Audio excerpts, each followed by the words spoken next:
What's up, gamers? DreamcastGuy here, and today I'm doing sort of a little debatey topic just for fun with the legendary David Jaffe. This is the man behind such genius projects like Twisted Metal and God of War, so thank you so much for joining me, man. I appreciate you having me. Thanks, man.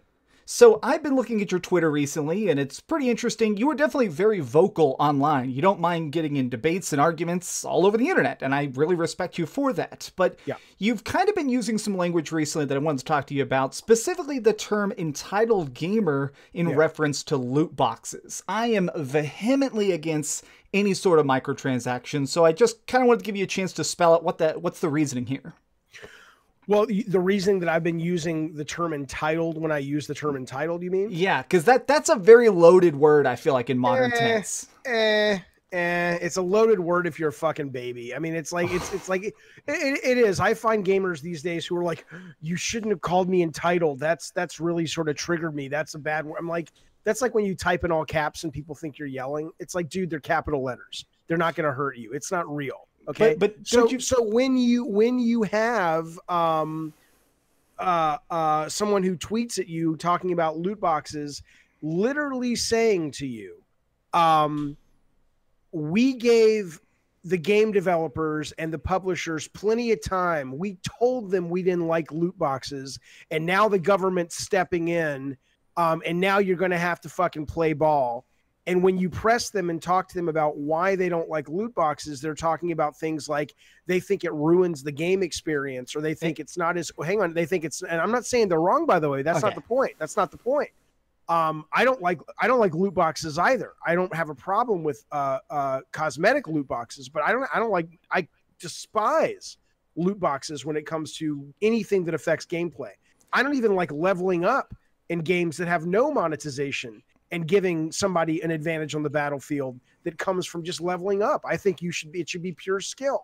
But the entitled comment comes from when they basically act as if the government is going to step in now because you don't like loot boxes.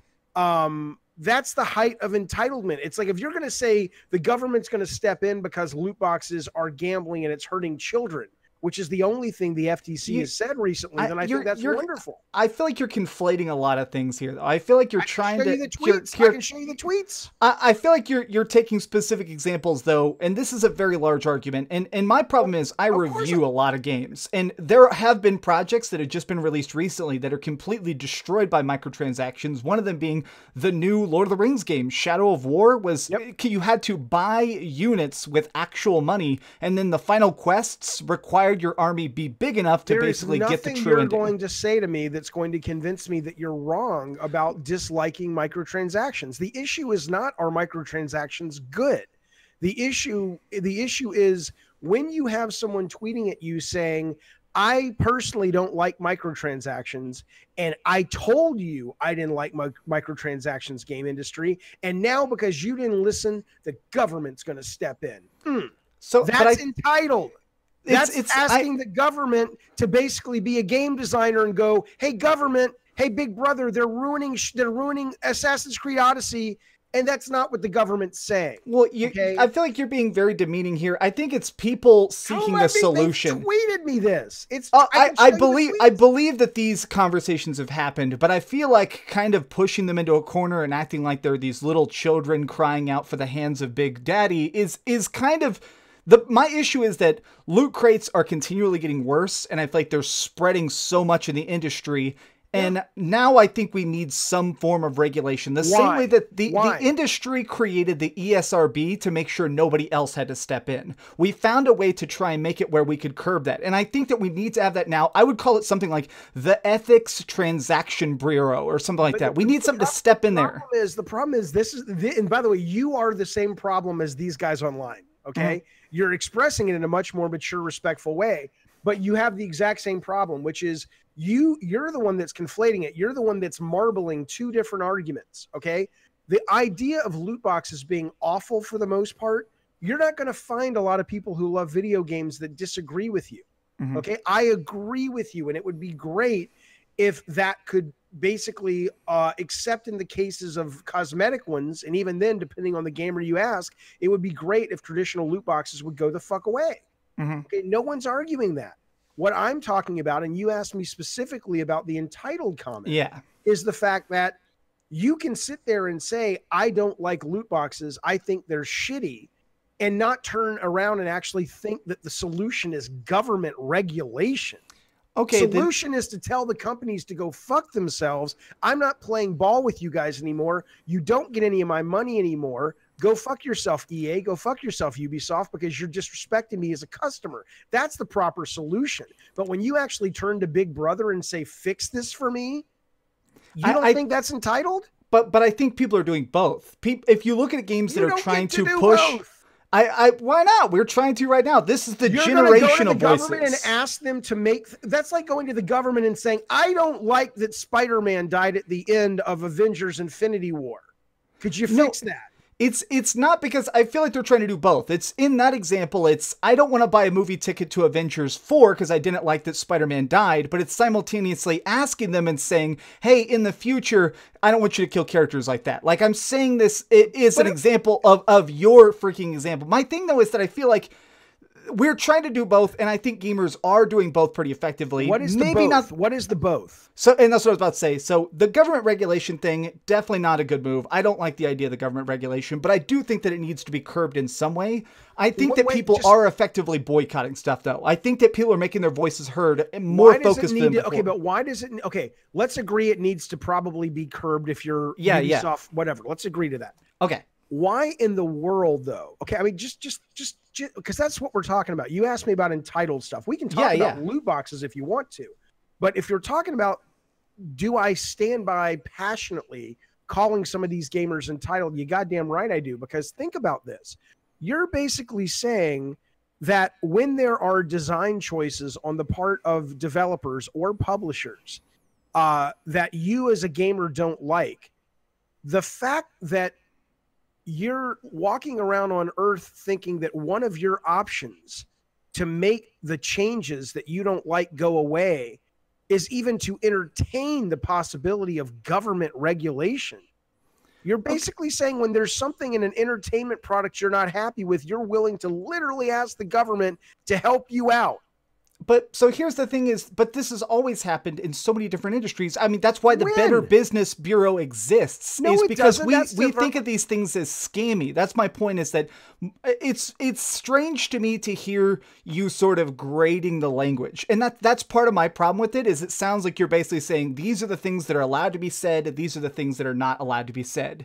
And I know that's not really the point you're making, but my thing is that I feel like the entitled gamer part really hits a bad note with me, because I feel like we're in a nice empowered gamer generation where people can kind of spell out the things they want and the things they don't. And sometimes that comes off abrasive, like the people who tweet you dumb stuff all day long.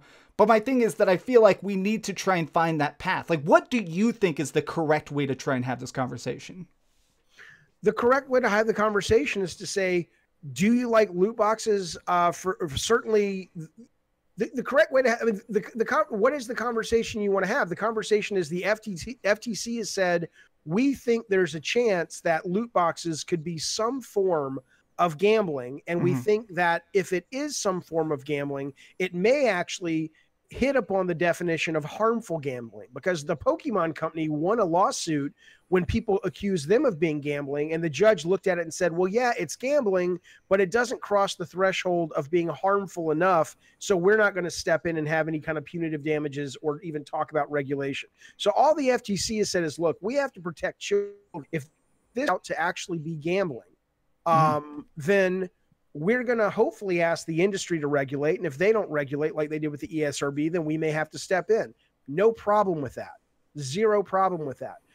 When you talk about loot boxes and gamers not liking the industry practices of loot boxes, gamers have the most powerful weapon at their disposal to fight that, which is their wallet. So then they can walk away from those games. But the fact that gamers actually, okay, then that's the only business you have in this.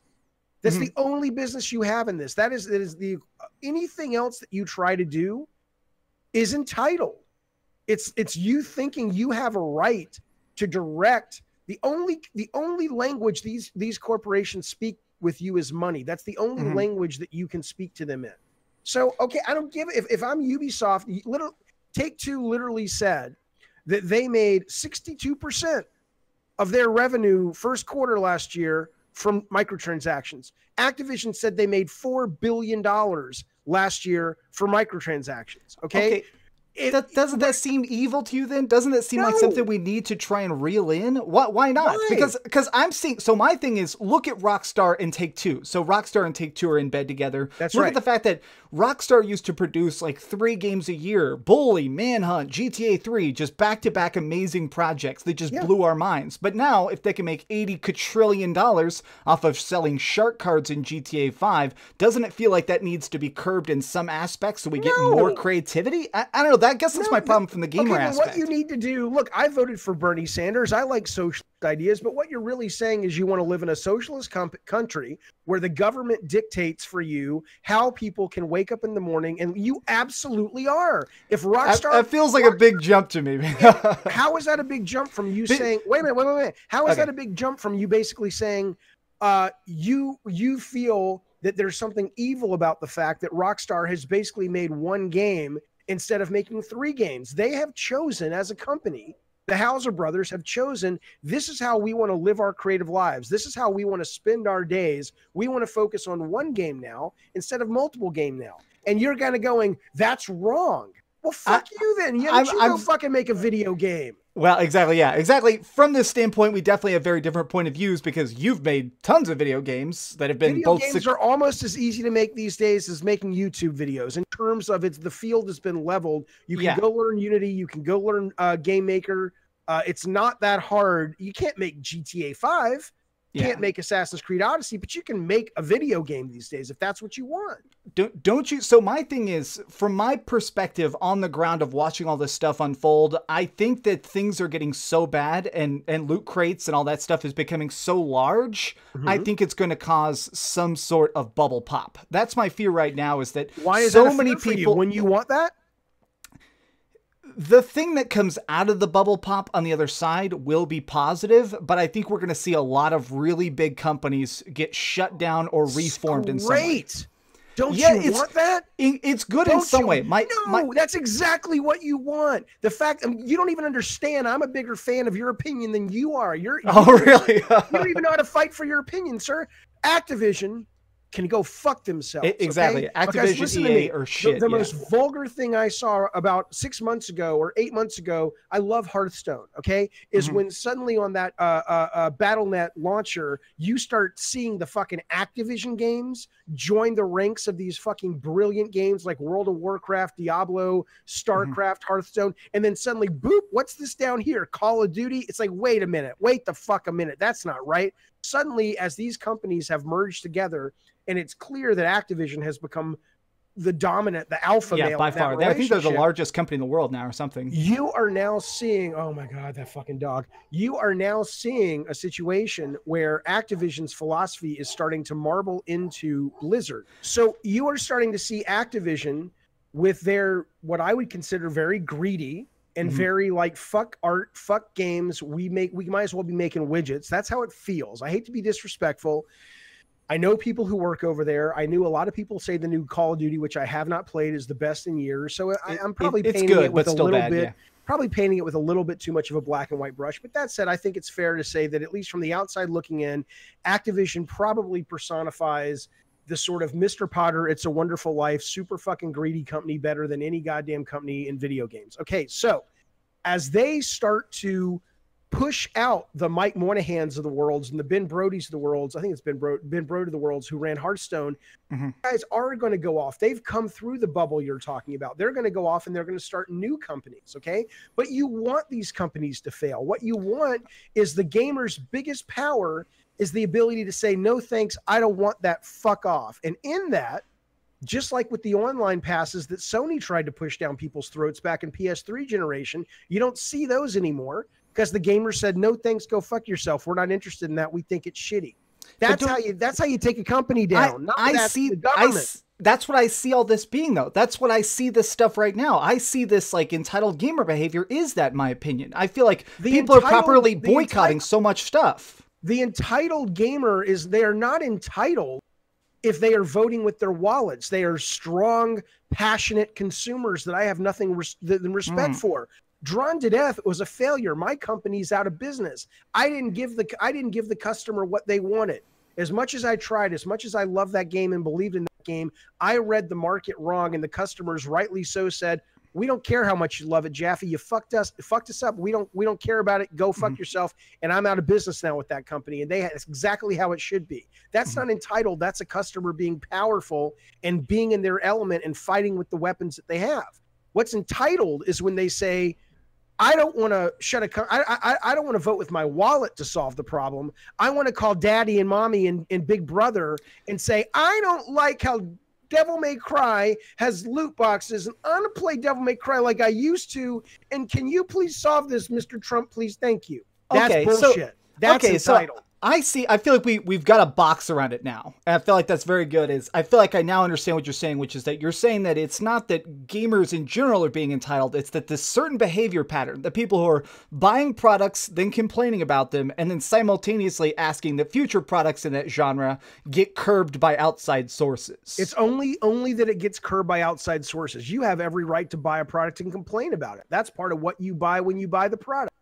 You buy Fallout 76. Part of what you get is not just the game, but the right to, I mean, you don't have to own the game to complain. Trust me, a lot of people are complaining without even playing the goddamn thing. But part of what you get as a customer is you can complain all day, and you have my respect. It's when you bring in an outside source that has nothing to do with it, that historically has actually hurt the medium that you say you love, which is if you want to bring government regulation into the creative field, it's a goddamn slippery slope potentially, that if you think the government has no problem regulating boxes, what's going to happen when there's the next mass shooting in a mall? Suddenly they're going to go, well, you know what? We already have all these connections and deep pockets into the video game industry. We should also start regulating violence. I don't like slippery slope fallacy. I don't like the idea of like, well, if they can do that, they can do this. So, I don't like it either, but it's true. So I want to end on a big question. I want to wrap this up so it's not like 20 minutes by accident, but right. So I have a serious question. On Twitter a lot, you've sort of defended the concept of loot boxes, not the action of them, but just the fact that they should be able to exist in your opinion. Yes. So my question is, and this is something I'm genuinely curious about, is if you were somehow a much younger man and making Twisted Metal for the first time now in this ecosystem, would you have tried to put loot crates in there and sell cosmetic skins to get extra money? 100%. 100%. Okay. Yep. That's it. Just because it would get you extra profit, or like, what's your reason? Look, I don't know if you can. I don't know what my screen looks like. Do you see all this shit? I see your huge collection. Yeah. Okay. I adore baseball card packs. I adore Cracker Jack boxes. I adore going into toy stores and buying the Funko blind mystery boxes where it's like the horror collection. Am I going to get Michael Myers? Fuck, I really want Michael Myers. I like the chase of that. I like the drama of buying Hearthstone cards and seeing shit pop and everything. And I love the fact that it doesn't hurt the gameplay. So, and I love the fact that, hey, there's a way to make some extra money. And I love the fact that you don't need it. You can be the best Twisted Metal player in the world in this alternate universe. Yeah. And you never have to spend a dime other than the game that you purchased or rented or however you somehow got it into your console.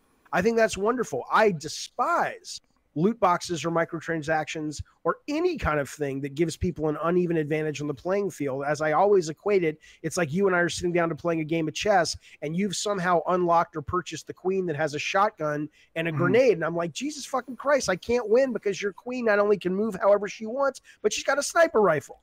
But in terms of cosmetic stuff, who gives a shit?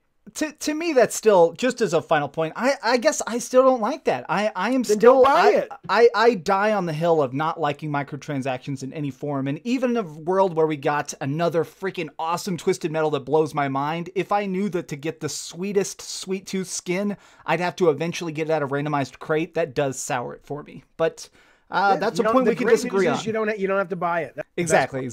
Thank you so much, David, for coming on here, man. This is super awesome. Seriously, you were great. You were a great sport. And thanks to everybody. everybody who's tuning into this, be sure to actually follow him on Twitter. He does these live streams that are really cool because he literally just puts his phone number on the screen so you can call in. It's like a live call-in show. So if there's anything you wanted me to say or ask David and I didn't get a chance to, you can do it yourself. He's actually a super nice guy. Obviously, he came on here. It's great. So thanks so much for being on here, man. And anytime. I appreciate the opportunity to come here and rant on your show. Thanks, man. Yeah. All right, everybody. If you enjoyed this video, be sure to give it a like, subscribe if you haven't already, and keep dreaming.